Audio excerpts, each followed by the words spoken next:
So first, I just kind of want to go over the basics, how I started out. I did a lot of thumb and wrist to begin with, so I'll show you that real quick. At speed, it would look something like this. And that's without any fingers. That's just the wrist turning and then the thumb squeezing on the stick to force it back into the pad. And that's going to be a key term that I use a lot, using the fingers to force the stick back into the pad. I'll be showing you oh gosh, what do you call it? Alternating fingers, the index finger and the ring finger. I'll be showing you what I did there as well. But again, to begin with, it's just thumb and a little bit of wrist. I think you should work on that the most. I think you should understand the rebound and get control of the stick, and then you can start adding in all the funky fingers and all that other fun stuff. Yeah, so you're going to want to count it 1 and 2 and 3 and 4 and notice on the downbeat on 1 you're going to actually have your thumb open. So I know this is in slow motion. I'm holding the stick here to show you, but my fingers are open. My thumb would be open, not that high probably, but probably right about there for the downbeat. So you really don't have a lot of control over the stick in this stage. Where the second note comes in though is when you squeeze your thumb down and push that stick back into the pad. So it'll look like.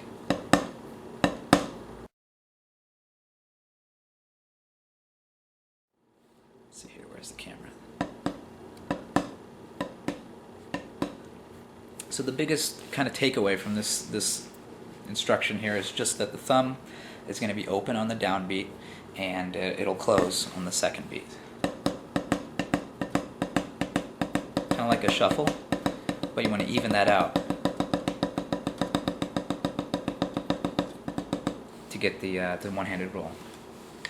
So the second portion I want to show you is the finger technique, using again the index finger and the ring finger, kind of alternating these two fingers.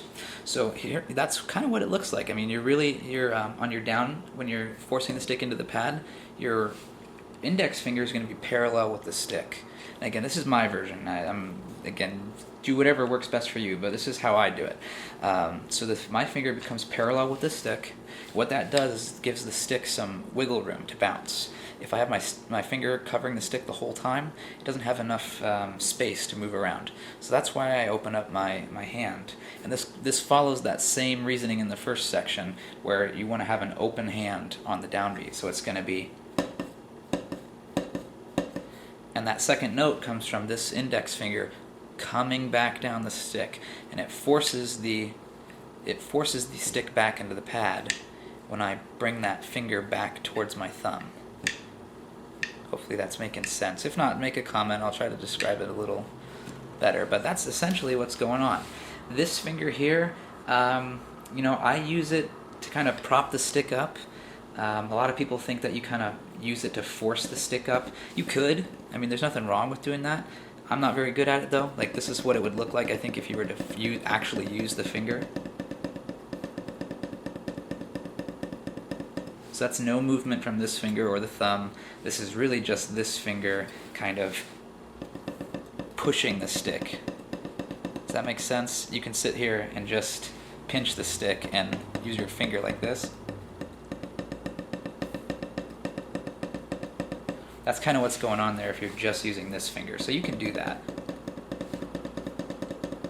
It's not bad, but it really strains my wrist, so I don't do that very often. So usually it's just kind of there to prop the stick up. It just kind of hangs out. It keeps the stick in control. And that way this finger can do a lot more of the work. It kind of pushes the stick.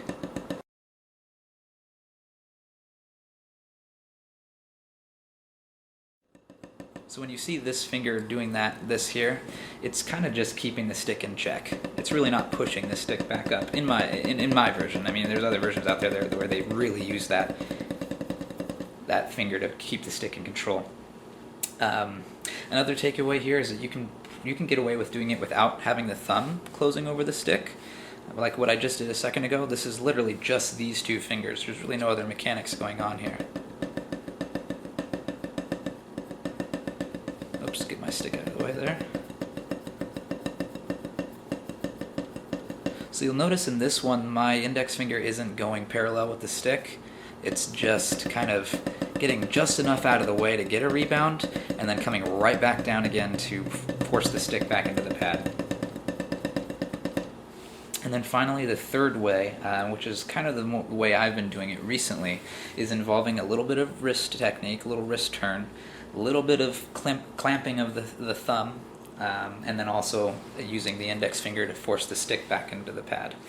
But in this third section, what's important is that I don't want to be dragging this index finger all the way down the stick, because what that does is, first of all, it wastes energy, and it takes time to go from here to here.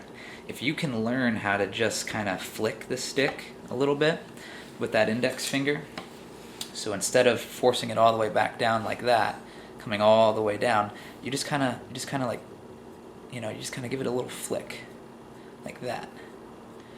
And if you can get it just right, you'll notice it's not coming all the way down to my thumb anymore.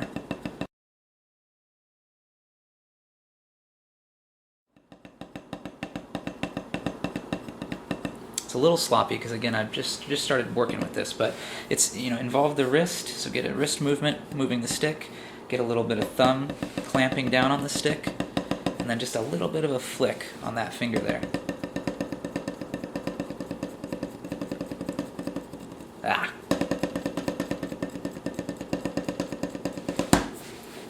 So that's kind of it. I mean, there's a lot of different ways to do it, as I said. You can tuck your thumb in here and give it a whirl, not using your thumb. You can use just the ring finger under here to kind of force the stick up. You can use just these two fingers. You can use your thumb. And a little bit of wrist action. So there's a lot of different ways to do it. So find the way that works best for you.